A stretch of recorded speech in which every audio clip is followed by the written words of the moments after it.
Ბრტო ემოციებით. მოგვიყევით თქვენი განწყობები, პრინციპში ორ კვირაზე მეტი გავატარეთ თელმა ქვეყანამ ფეხბურთის ყურებაში. საღამოშილობისა, მოგესალმებით ჩვენს თანამოქალაქეებს, მოგესალმებით, მადლობთ მოწვევისთვის.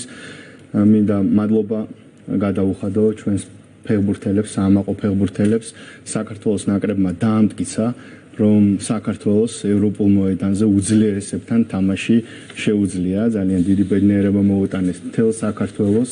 და ნამდვილად მადლობას იმსახურებენ ჩვენი სპორტსმენები, მადლობას იმსახურებს მწვრთნელი და სამწვრთნელო შტაბი, ფეხბურთის ფედერაცია, რაც მთავარია გულშემატკივრები და კომაგები, რომელმაც ასევე საოცარი მუხტი აჩვენეს, როგორც მოედანზე, ისე მთელ საქართველოში.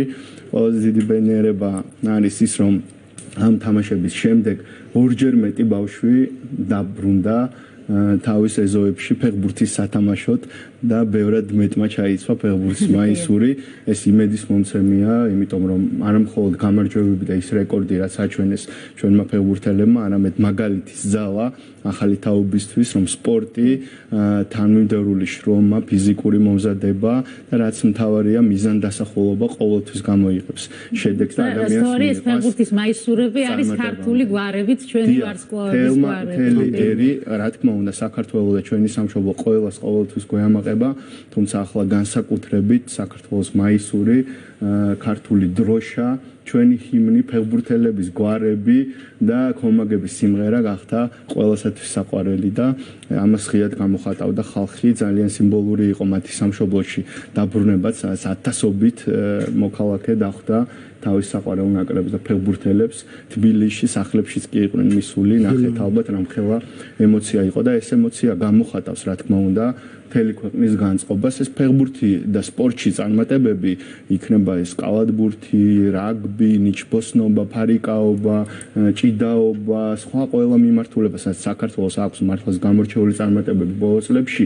ეს რა თქმა უნდა ორგანულად უკავშირდება ქვეყნის განვითარებას. ცხადია, უკვე სპორტმა აჩვენა, რომ საქართველოს გადავიდა განვითარების ახალ ეტაპზე, სადაც მშვიდობა, სტაბილურობა, ეკონომიკურ განვითარებაში პოზიტიური ტენდენციები, საქართველოს ევროპული წარმატებები, ეს ყველაფერი აისახება, რა თქმა უნდა, ყველა სფეროში და ყველაზე თვალსაჩინო ამ შემთხვევაში არის ფეხბურთი, რადგან ის ყველაზე მასობრივია და ხელშესახებია აი მაგალითად ვისაუბროთ ფონდი ქართოს მიერ 30 მილიონის ჯილდოზე, რომელსაც სხვათა შორის მსოფლიო პრესა გამოეხმაურა და ერთ-ერთი უპრეცედენტო უწოდა. რამდენად მნიშვნელოვანია ასეთი ნაბიჯები გადაიდგას იმისთვის, რომ ნაკრების ფეხბურთელები და არა მხოლოდ ფეხბურთელები, ზოგადად სპორტსმენები იყვნენ წახალისებული. დიახ, რა თქმა უნდა, მადლიერება უპირველეს ყოვლისა არის ადამიანობის ერთ-ერთი მთავარი ნიშანი, ხომ დამეთანხმებით და არანაირი პირობა და არანაირი მაგრამ არ შეიძლება მადლობის გამოხატვა სახლდეს თან, ამიტომ ყოველთვის ყველამ გულწრფელად უნდა ვთქვათ მადლობა და ვისაც როგორ შეუძლია მაქსიმუმი უნდა გააკეთო.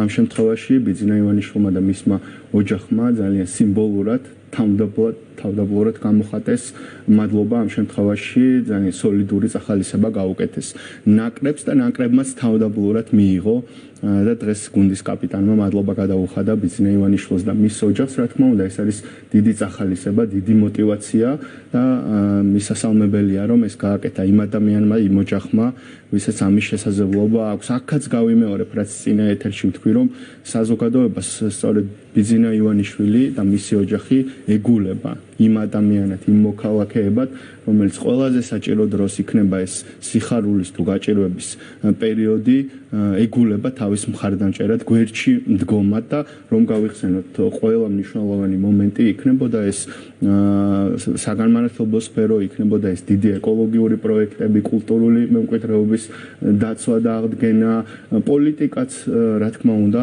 ამ ჩამონათვალშია. ეს ოჯახი და ბიძინა ივანიშვილი ყოველთვის არის მოწოდების სიმაღლეზე და აკეთებს მაქსიმუმს, რაც შეუძლია.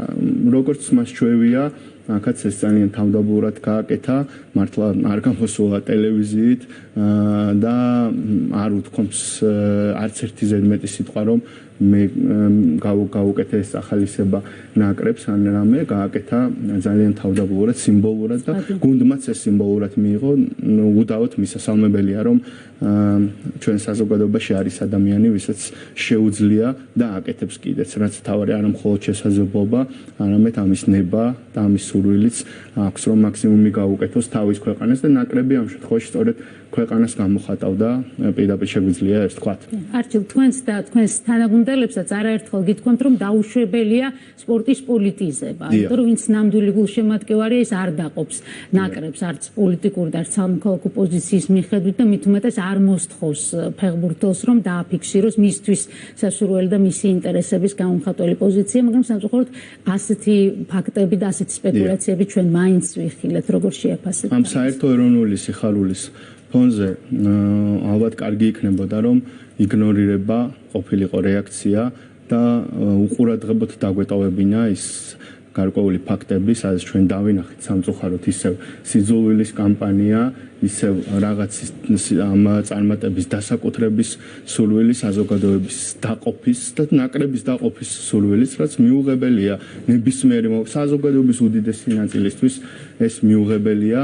სამწუხაროდ კამპანია სიძულვილის ზიზღის კამპანია გარკვეული რადიკალური ჯგუფების მხრიდან გრძელდება, როგორც ჩანს, რჩებიან ჯერ კიდევ ჩვენს საზოგადოებაში ისეთი ადამიანები, ისეთი ჯგუფები, ვინც ვერ ეგუებიან წარმატებას, მათი პრეზუმპცია, ის ნომერ პირველი კანონი, რაც მათ აქვთ, რომ რაც ჩვენი გაკეთებული არ არის, ის ცუდია, რჩება ძალაში და ისევ ამით განაგზობენ მოქმედებას. აქ ძალიან უხეშად გამოჩნდა ასეთი ჩარევა, ასეთი გამოხატვა ემოციების და სხვათა შორის ჟურნალისტის დიმა უბელაძის მაგალითი იყო ამის კიდევ ერთი თვალსაჩინო გამოხატულება. წარმოიდგინეთ საზოგადოებამ, ადამიანებმა, ვინც ყოველდღე ვამბობთ, რომ ადამიანის უფლებები ჩვენთვის უპირველესია, უდანაშაულობის პრეზუმპცია ჩვენთვის უპირველესია, პატივი უნდა ვცეთ ერთმანეთს, ღირსება უნდა დავიცვათ ადამიანების, ზუსტად ამ ადამიანებმა უნახავად განმარტების მოსმენის გარეშე გავასამართლეთ დიმა ობოლაძე და პრინციპში განკითხვა მოუწყვეთ ისე რომ ადამიანს ერთი სიტყვის თქმის საშუალებაც არ მივეცით. ბოლოს აღმოჩნდა, როგორც ბევრჯერ აღმოჩნდა, რომ ის მართალი იყო და უსამართლო თავდასხმები მოხდა მის მიმართ. ხა ამას ვერავინ არ ანაზღაურებს. სიძულვილის კამპანიის ავტორები, როგორც ჩანს, ამ პროცესს გააგრძელებენ, განსაკუთრებით წინასაარჩევნოთ ეს ყველაფერი გამწვავდება და ეცდებიან რომ რაღაცნაირად კონვერტირება მოახდინონ მოქალაქეთა ხმებში. რა მოლოდინი გაქვთ არჩევნებთან დაკავშირებით, განსაკუთრებით იმ ფონზე, როცა თქვენი ოპონენტები მეტნაკლებად ცდილობენ რომ ერთიანი სიით წავიდნენ არჩევნებზე და საბოლოო შედეგი ალბათ უკვე გვეცოდინება შემდეგ კვირას მათი გაერთიანება. ვიწყო იმას, რაშიც ალბათ ძალიან ბევრი მოქალაქე და გულშემატკივარი დამეთანხმება, ეს არ არის მხოლოდ ჩემი შეფასება, ნამდვილად არც სუბიექტური. მოდით შრალად რო შევაფასოთ, ხო? ჩვენი ნაკრები გავიდა ევროპის ჩემპიონატზე, რაც უკვე ჩვენ ჩავთვალეთ ძალიან დიდ გამარჯვებად. შემდეგ მოლოდინებს გადააჭარბეს ჩვენმა ფეხბურთელებმა, ფრედაამთავრეს ჩეხეთთან, მოიგეს საოცრად რთული თამაში პორტუგალიასთან, სადაც მართლა ვარსკვლავები თამაშობდნენ იმ გუნდში, თქვენ იცით. შემდეგ იყო მსოფლიოს სამგზის ჩემპიონთან, მთლიანად ვარსკვლავებით დაკომპლექტებულ გუნდთან, ესპანეთთან თამაში, სადაც ასევე პირველი ტაიმი ფრედ ავასრულეთ, გავიტანეთ პირველი გოლი, საქართველოს ეკუთვნის პირველი გოლი და ასევე ჩვენმა ლეგენდალურმა მეკარემ მოიგერია ურთულესი დარტყმები, დაცვის ხაზი მართლა ბოლომდე იბრძოდა, უძლებდა ძალიან მძიმე შემოტევებს და ჩვენმა ფორვარდებმა შექმნეს საოცარი მომენტები ამ თამაშის დროს. ეს არის ის მშრალი შედეგები, რომელიც ამ ფეხბურთში გამოჩნდა. უნდა ვინმეს ეს თუ არ უნდა, მოსწონს თუ არ მოსწონს ეს რაღაც მცირე ჯგუფს, რეალურად სპორტის და ფეხბურთის წარმატებები, ეს არის საქართველოს წარმატებები და საქართველოს წარმატებები ვერ იქნება ვერც ერთი ცალკე აღებული ჯგუფის დამსახურება, ვერავინ ვერ მიიწევს ამას თავის თავზე და ვერ ჩამოართმევს ამას საქართველოს მის საზოგადოებას და მის ხელისუფლებას, იმიტომ რომ ყველამ საზოგადოებამაც და ხელისუფლებამაც ამაში შეიტანა წვლილი. მე გულისხმობ საზოგადოების, რა თქმა უნდა, იმ უდიდეს ნაწილს, ვისაც ჰქონდა ჯანსაღი პატრიოტული რეაქცია და გულისხმობ ასევე ხელისუფლებას, ფეხბურთის ფედერაციას, მწვრთნელებს, ვინც მართლა მაქსიმუმი გააკეთა ყველამ, რაც ევალებოდა და რაც შევძელდა. ეს რომ არ ყოფილიყო, ეს სინერგია რომ არ ყოფილიყო და საქართველოს შეძლო და ჩვენმა ფეხბურთელებმა განახორციელეს მოედანზე. ვიმეორებ, ევროპულ მოედანზე საქართველოს ნაკრებმა და საქართველოს დაამტკიცა, რომ უძლიერესებთან თამაში შეუძლია. ხა როცა ამაზე სპეკულაციებს აგებდა რაღაც გინდა ხალხი დაყო და ჩამოართვა შენს ქვეყანას ეს წარმატებები და რაღაც ერთ ჯგუფს გადაუფორმო, რომლებიც ვიცით რომ რადიკალიზმით არიან დაკავებული, ფულს იხდიდნენ საქართველოს ევროპული მომავლის დაბლოკვაში და ეხლა ჯიხს იცემენ გულზე რომ ჩვენ ვართ ყველაზე ევროპელები, მაშინ როდესაც საქართველოს აქვს ხელშესახები ევროპული წარმატებები და ფეხბურთელები ევროპაზე გავიდნენ, კალათბურთელები სოფლიო ასპარეზზე არიან, მორაგბეები სოფლიო ასპარეზზე არიან, ნიჩბოსნები სოფლიო ჩემპიონები ხდებიან, მოფარიკავეები, მოჭიდავეები, რომელი სპორტი გინდათ რომ ჩამოგითვალოთ. ეხლა ეს ბუნებრივია რაღაც რომელიმე ოპოზიციური რადიკალური ჯგუფის წარმატება, მათი საკუთრება ვერ იქნება და ქართველებს და საქართველოს ვერავინ ვერ ჩამოართვევს ამ წარმატებას. ამიტომ ყველანაირი ზიზღის კამპანია, ყველანაირი სიძულვილის დაყოფის გამოხატვა რისი მცდელობების ჩვენ ნახეთ და რამხელა სპეკულაციები იყო ხა ვიმეორებ ადამიანი გაასამართლეს უნახავად განმარტებების გარეშე და გაასამართლეს ვინც ჩვენ გვიკითხავენ მორალს ადამიანის უფლებებზე და უდანაშაულობის პრეზუმპციაზე და სამართლიან სასამართლოზე მოუწყეს ადამიანებს მართლა პირველყოფილი ადამიანს მოუწყეს პირველყოფილი სასამართლოს წესებით გაასამართლეს. ეხლა და რაზე ვლაპარაკობ ამას ხო საზოგადოება ხედავს ყველა ჯანსაღი ადამიანი ხომ აფასებს ამ ყველაფერს. ეხლა ზედმეტი ადვოკატირება არც დიმაუბოლაძეს ჭირდება და არც ჩვენი ნაკრების წევრებს, მაგრამ სადაც საჭირო იყო ფეხბურთელებმა თქვეს თავისი სათქმელი, არ დალოდებიან პოლიტიკოსებზე, თქვეს რომ ჩვენ საქართველოს წარმოვადგენთ, ჩვენი გამარჯვება არის საქართველოს გამარჯვება და ჩვენც ვართ ის ხელისუფლება, ვინც სირედითაც არ გვიცდიან რომ პოლიტიკაში ჩაგვერთო ფეხბურთელი, იმიტომ ყოველთვის გჯეროდა და დღესაც გჯერა, რომ ფეხბურთელების უპირველესი ამოცანა არის რომ ითამაშონ, გაიმარჯვონ და ვიცით რომ ეს ხდება საქართველოს სახელით და რაც საქართველოს სახელით ხდება და რაც ჩვენი ქვეყნის წარმატება არის. ეხლა როგორ შეიძლება მაგაში დაყოფა შევიტანოთ და სიზულვილი შევიტანოთ მაგაში. გეტყვით რა იქნება. ვინც ამ სიზულვილის და ზიზღის კამპანიით გადის არჩევნებზე, ყველა განწირულია დამარცხებისთვის. ჩვენს მოქალაქეებს არ უნდათ ზიზღის ჩვენი მოქალაქეები არ აირჩევენ ზიზღს და სიძულვილს. არ აირჩევენ ისეთ მომავალს, სადაც ადამიანებს შეუძლიათ რომ ფეხბურთის ნაკრებშიც კი დაპირისპირება შეიტანონ. არ აირჩევენ ისეთ პოლიტიკურ ძალებს, რომელსაც მადლობის გადაკეთება უნდათ, რაც საქართველოსთვის ფუნდამენტურია, ხო? მადლობა როგორ შეიძლება ეხა სხვანაირად გადათარგმნო, როგორ შეიძლება პატივისცემა, გულშემატკივრობა სხვანაირად გადათარგმნო, ეს ხო უნივერსალური რაღაცებია და ამის გადაკეთებას როდესაც ცდილობდა შენ გინდა მოიგო და დღის ბოლოს აღმოჩნდება რომ საპირისპირო იყო და ტყუილს და დეзинფორმაციას მოკიდე ხელი ის ხელები რა თქმა უნდა გასვლილია უკვე და ასეთ ადამიანებს არ აირჩევს ჩვენი საზოგადოება დამიჯერეთ და ამ ქვეყანაში ამ არჩევნებშიც მე მინდა უთხრა ჩვენს მოქალაქეებს რომ ევროპული მომავლის უკეთესი მომავლის უფრო ძლიერი საქართველოს, უფრო წარმატებული საქართველოს გარანტია კვლავ იქნება ჩვენი საზოგადოება და ქართული ოცნების ხელისუფლება და მე მინდა მადლობა უთხრა მოქალაქეებს ხარდაჭერისთვის. ყველაზე მეტი კრიტიკა სწორედ დასავლელ პარტნიორებთან ურთიერთობაზე მოდის თქვენი ოპონენტების მხრიდან. ისინი ამბობენ რომ ევროინტეგრაციის პროცესი პრაქტიკულად შეჩერებულია და შეერთებულ შტატებთანაც დაფუჭებულია ურთიერთობაო ძალიან სერიოზულად. თქვენ რა პასუხი გაქვთ მით უმეტეს რომ ახლა დღეს ჩვენც ვისაუბრეთ ჩვენი გადაცემის შესავალში რომ არის მოლოდინი შეერთებულ შტატებთან ურთიერთობის გადატვირთვის. ეს საკითხი განსაკუთრებით საინტერესოა.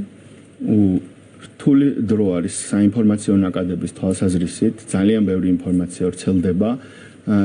ქართველები ემოციური საზოგადოება ვართ ძალიან და ეს ცუდი არ არის, მაგრამ ცუდი ისიც რა არის, როდესაც ამ ემოციებზე ვიღაცას უნდა რომ მონოპოლია კონდეს და ვიღაცას უნდა რომ ეს ემოციები ხან პარლამენტზე შეტევისთვის გამოიყენოს, ხალ ცესკოზე თავდასხმისთვის და ხან ხელისუფლებას ძირი გამოუთხაროს, ეს არის მიუღებელი და ეს არის ზუსტად შენი ქვეყნის გრევის და შენ ქვეყანაზე შეტევის ცდელობა. ჩვენ არაერთხელ გვითქვამს რომ სამწუხაროდ ვიმეორებ და ამას არ ვამბობ ნიშნის მოგებით, სამწუხაროდ დღეს ყავს საქართველოს ისეთი ოპოზიციის დიდი ნაწილი, რომელიც ვერ ეგუება თავის საზოგადოებასთან თანაცხოვრებას ხელისუფლებაში ყოფნის გარეშე და ესეც კიდე არაფერი, ხელისუფლებაში მოსვლა უნდა არჩევნების გვერდის ავლით, ანუ მას სურს, რომ ჩამოართვას საზოგადოებას არჩევნების უფლება, ჩამოართვას არჩევანი და ისე დაბრუნდეს ხელისუფლებაში ძალადობრივი სცენარი და უმცირესობის დიქტატი და ეს ვერ მოხდება. ეხლა